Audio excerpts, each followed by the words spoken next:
Eddie, good morning.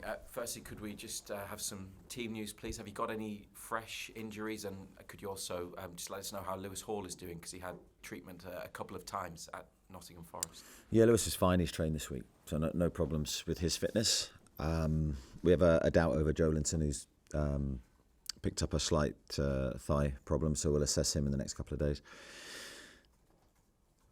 I think we're okay apart from that. Of course, we've got the guys that are out, and there's no change to their status. This match obviously is important for you, and additionally I'm sure you'll want to sign off at St James's Park with a positive result, but it's massive for West Ham, isn't it? You'll be aware of the picture at the bottom of the table. Could you talk to us about that, because they'll be coming here determined and desperate to win, but like I say, it is important for you as well, and also you've got to think about the Premier League as a whole, haven't you, with your part in it? Yeah, it's massive for us. There's no part of me that thinks any different. Last home game here of this season is really, really important from our perspective, that we finish the season with a positive feeling. We show our supporters how important every game is to us. We pride ourselves on that. So there'll be no part of our preparation that's any different. We've trained every day this week. We've trained hard. We've trained well. I'm pleased with where the players look. We've been competitive. So we need that competitive edge. We have to do ourselves justice first and foremost without thinking of anyone else. And the two matches that you've had, the Brighton win and Nottingham Forest, although you couldn't hold on for another 3 points, it is 2 unbeaten. So how much is it about keeping that run going, as well as the performance, also the outcome, to try and go unbeaten or 2 more wins before the end of the season?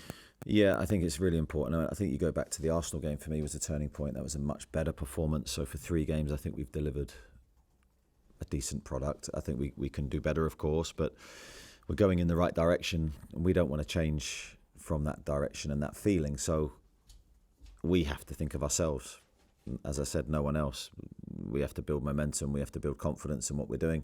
Players will take this game and the next game into the summer with them. So it's got to be a positive feel for us. Thanks, Reza. We'll start with Andy down front, please. Eddie, just one on Kieran Trippier. Last home match for Newcastle United if he features. Apparently the fans are planning some sort of tribute somewhere along the line for him. I just wondered what you could say about Kieran, how much he's deserving of that recognition, and what sort of legacy he's leaving behind here at Newcastle. Yeah, I think he's definitely deserving of that recognition. He's someone that I think the actual decision to come here in the first place needs to be celebrated, because he's gone from a team that was hugely successful in Spain into a team that's fighting relegation in the Premier League. And everyone said it was financially motivated initially, and I can tell them it wasn't. It was, I think, a host of reasons, and only Kieran can discuss those, but certainly financial wasn't one of them. The challenge, of course, returning to the Premier League, hopefully Jason and I played a part in that with our relationship, and wanting to take that fight on, and in his career position was probably a big risk. But he took it on, and I'm so pleased for him that it was rewarded, because there's no guarantee that was going to be the case. So team stayed up, and of course then never looked back. And it was strange, because probably a lot of people forget that he got injured initially and didn't really contribute on the pitch as he would have wanted to initially in our fight against relegation. It was more the next season where he then played an unbelievable part in our run to the Champions League. We only lost, I think it was 4 games that season. And he was pivotal with the rest of the back four that were magnificent that year, and Nick Pope behind them, that transformed our defensive output. And that's probably my biggest memory of him. Then along with the cup final win, where I thought he was magnificent that day. Absolutely gigantic performance. And he got then the feeling of lifting the cup with Bruno and Jamal. Just on Newcastle, obviously dropping points again at Nottingham Forest from a winning position. I know there's a big summer ahead, it's been talked about. Is one of the biggest challenges for you as the manager kind of reinstilling the confidence in the team to be able to hold on to leads, and how do you go about doing that? Yeah, I think in part that, yes, I think a new season, a new feeling can give you that confidence. I can again assure everybody we've talked about it during this week. We've worked on things, so we're not blindly going from game to game with no thought of what's gone on. is something that only we can change. And I said before, the Brighton game I thought was a big step forward because we were a goal ahead going late into the game and we scored ourselves late to make it 3-1. And I do think that was the biggest thing to take from Nottingham Forest, that we needed to turn 1 into 2 that day to sort of confirm the win. We didn't. We left it vulnerable, and then, of course, we need to defend better to protect our lead. So I think there's multi things to look at. I know the focus is obviously on Newcastle at the weekend from your perspective, but just looking at it generally, how surprised are you that the Premier League relegation battle is going down to between West Ham United and Tottenham Hotspur? Yeah, you can never predict that before the season starts, and I think that's the beauty of this year's Premier League. It's been very, very unpredictable. You've seen big teams, big names, big history struggle, and you've seen some smaller clubs in name do really, really well. And I think that's down to, again, multi-factors. I think there's some very, very strong teams in the Premier League this year, and if you underestimate them, which I don't think anyone does, because once you play against them you realise the strength of the league. I think it's a great thing for the Premier League in the sense that you never quite know what's going to happen, but the challenges is there for every club, including us, that you have to keep improving, you have to keep evolving to stay with the competition. Thanks, Andy. Keith? Eddie, how's Fabian looking ahead of the last 2 games? I know you said last week there was a doubt whether he would be able to be involved. Is there any chance? No, I don't think he'll make the last 2 games, which is a real shame for Fabian, because he was so close to returning a few weeks ago, and then of course he suffered the infection that he did, and he's back running again, and he's looking fit and healthy, but there's a big difference between that and actually playing. So I don't think he'll be there, which is a real shame for him. What does that mean then for his future at the club? Obviously his contract's up. Obviously there's been no decision yet. Is there a chance of him staying on beyond the end of the season, given the fact he's not had that farewell, if you like, he's not had a chance to play? Yeah, I don't necessarily think it's so much about the farewell. I think Fabian's still got a lot to offer on the pitch. His qualities, I think, are still very much there. He's had a difficult season this year. He picked up a serious injury, but he's contributed so much. We'll have discussions, I'm sure, with him and his representatives in the next week. And you said a moment ago there that the players have trained well and they've trained hard all week. You've also said it's a big summer ahead. Are the players, I know there's only 2 games left, but the players, are they playing, are they training for their futures at the club? They're certainly training competitively, and I think you're always playing for your future, Keith. I don't want to sort of use cliches on you, but you've always got something to prove.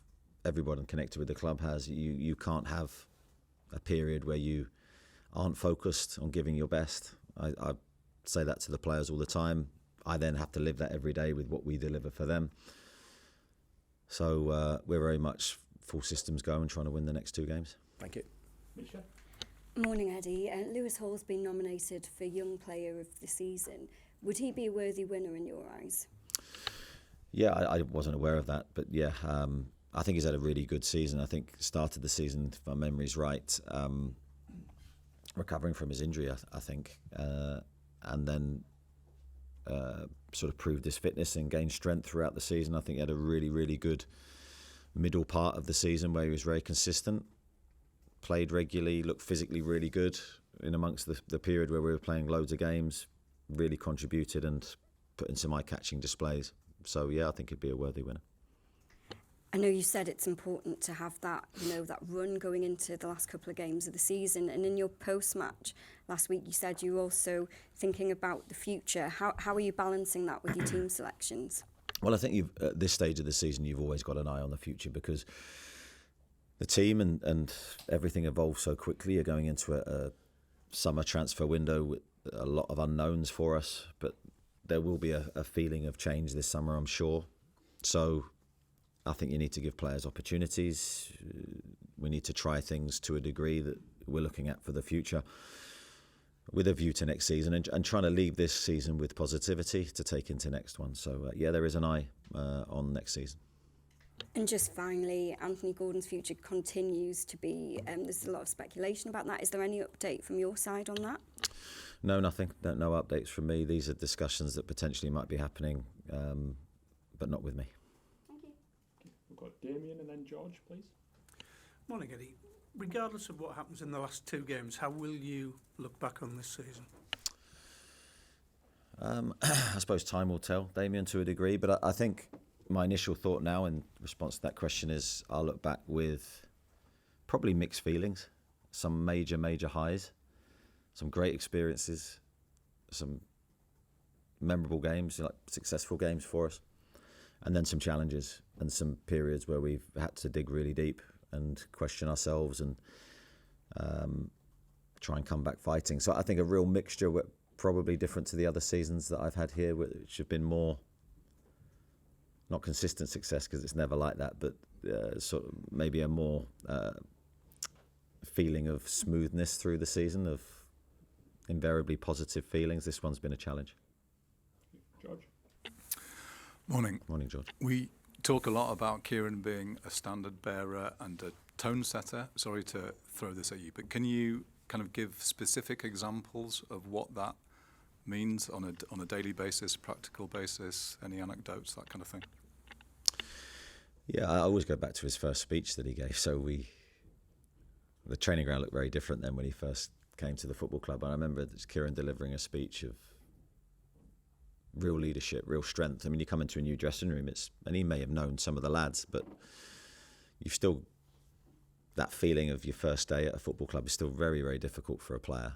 And we were in a relegation battle, as you know, and he stepped forward and delivered a speech that was like, oof, that's powerful, that's positive, that's a player within the group now really sort of throwing down the gauntlet to everybody of where we're going to go and what we've got to do to be successful and what we've got to do to stay in the league. And I remember leaving that meeting with a really positive impression of Kieran, that how much he'd grown from my first experiences with him, how much he'd matured as a person, how much his experiences had helped him at other clubs. And as I said earlier, he unfortunately missed quite a bit of that season through injury, but we then saw the benefit of that when he returned to fitness the next season. And together with the other experienced players in the team, I think he sort of helped really lead that team through that season. And he hasn't really changed from that period onwards. I think he's still got that desire to be successful, even this week, that desire to win. And I think that speaks volumes for him. So we'll go Craig, Luke, and then Jordan, please. Morning, Eddie. You spoke there about some of the challenges you've faced, and evidently with regard to selection and goal scoring, one of them has been through the middle of the pitch. This is a fairly direct question. Will striker be an area you look to recruit this summer?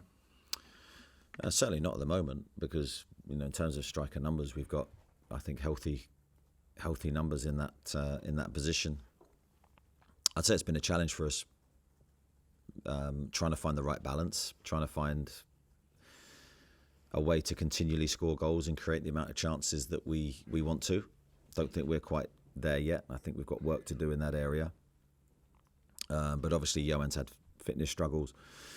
Willis Sula's really grown and flowered late into the season, and I think he's done really well in recent games. Of course, Anthony's played there, Nick's played there and done well early season. So I think the players are there. We've just got to try and bring it all together and try and make it work. Luke?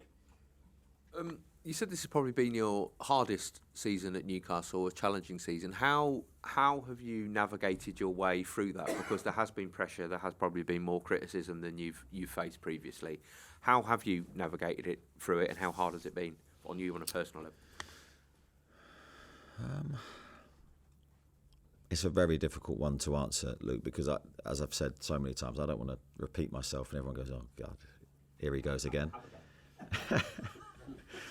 But no one can criticise me more than I do myself. So that is genuine. That's not a soundbite for you. That is, I'm very hard on myself. I'm very self-critical. I'm very self-reflective.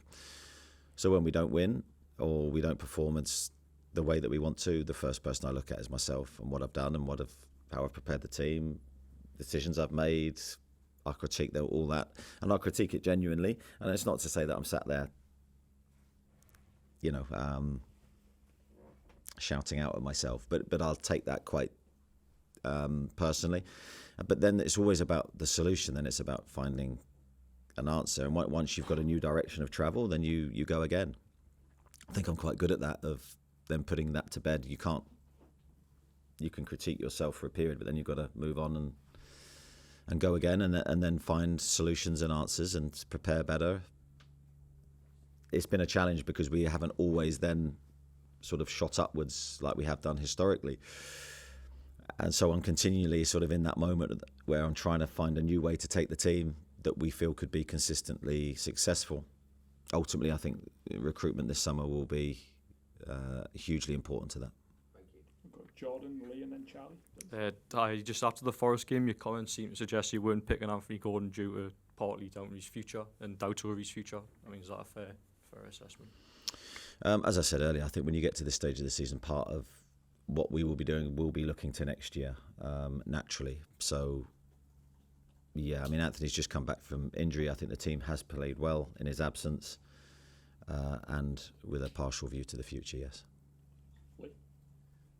How important is it this summer you kind of hit the ground running with transfers? Because it looks like some other teams have already started making moves, and obviously you have the experience of last year when you got 2 big signings at the end of the window. Can this summer be different? I think it has to be differently.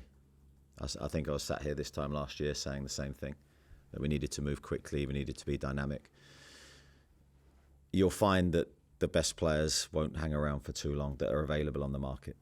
The speed at which the transfer market moves now is very quick. Teams are very efficient, and we have to be there as one of those teams. Thank you. Charlie? Morning, Eddie. Just following on from Lee's question there, with the speculation surrounding Anthony Gordon and other players, could a silver lining be that no matter who leaves this summer, it's not going to be as damaging as the Isak situation last year? Yeah, I mean, it's difficult. You don't want to keep going back to last year, but Alex was sort of the focal point of the team. He was the middle of the pitch, and there's very, very few players in world football like him. So I think naturally the team was going to be hit. I get your question, but I still think whoever, if anyone leaves the football club, it's sort of a big signing leaves the football club, there'll be a dent to us. That's why they're, the players that are valued the most, and all the players that have sort of been linked with moves away have contributed massively to our success. We've got Kieran, Sean, and then Gary at the back, please. Morning. Do you still feel confident the club can attract the signings you want without Champions League football, and with the wage bill, I suppose, is still evolving compared to some of those other clubs? I think it's a slightly bigger challenge for us. But last year we had Champions League football and we had finances, but it was still very, very difficult to attract the players that we wanted, that we feel could really make a difference to the team. So I don't think that challenge is going to be certainly easier. It's going to be harder for us, as I say. But the lure of Champions League football wasn't all defining for us. So I think there's a balance to it. Sean? More Eddie, in terms of the last couple of weeks, it seems that the system sort of changed a bit. Can you just explain the thinking behind that and how happy you are with how things are sort of evolving between the last couple of weeks? Yeah, we've changed things around, as I said, again, a view to the future and to try different things. I wouldn't say experiment, but I think it's really important, answering Luke's question earlier, that when you're looking back and you're reviewing games, you try and come forward with a new direction. We're very fluid as a team, and I think we're at our best when we're fluid, and that means that we're not limited to one system, to one way of doing anything. It's the way I want to play is to be continually merging into new shapes, whether that's on or off the ball. So I don't believe in rigid ways of playing. So yeah, we're looking at something slightly different in a couple of different phases of the game. I think it's looked quite good, but it's always about the players that implement that. It's not really about the systems, it's about the players' performances within the system. We'll go Gary and then Martin at the back to wrap up, please. Hi, Eddie. Given the talk with Anthony this week and what you've just said there, can we just get clarification? You'd still have no hesitation in playing him if you felt it was needed to get the result in these last 2 games? Yeah, I mean, if it's the right thing for the team, and as I say, I put the team and the club above any individual, then I would play him, of course. Martin? Hi Eddie, you kind of touched on this before. How great would the surprise be to see a Tottenham or a West Ham start next season in the Championship? Sorry, how big will the surprise be to see West Ham or Tottenham in the Championship? Yeah, I don't think anyone would have predicted that at the start of the season. As I said, it's a tribute, I think, to the quality of the the Premier League. All teams, like we found, we've been hampered by that to a degree this season, where every game is so difficult, home or away, against any opposition. To win a game in the Premier League is very difficult. And you see some really big names, big clubs at the wrong end of the table fighting for their survival. And I think, for us, that's, you can take nothing for granted. You've got to earn everything. And I've said that continually since I've been here. Nothing's going to be given to us. We've got to be really smart in everything that we do to continue to improve.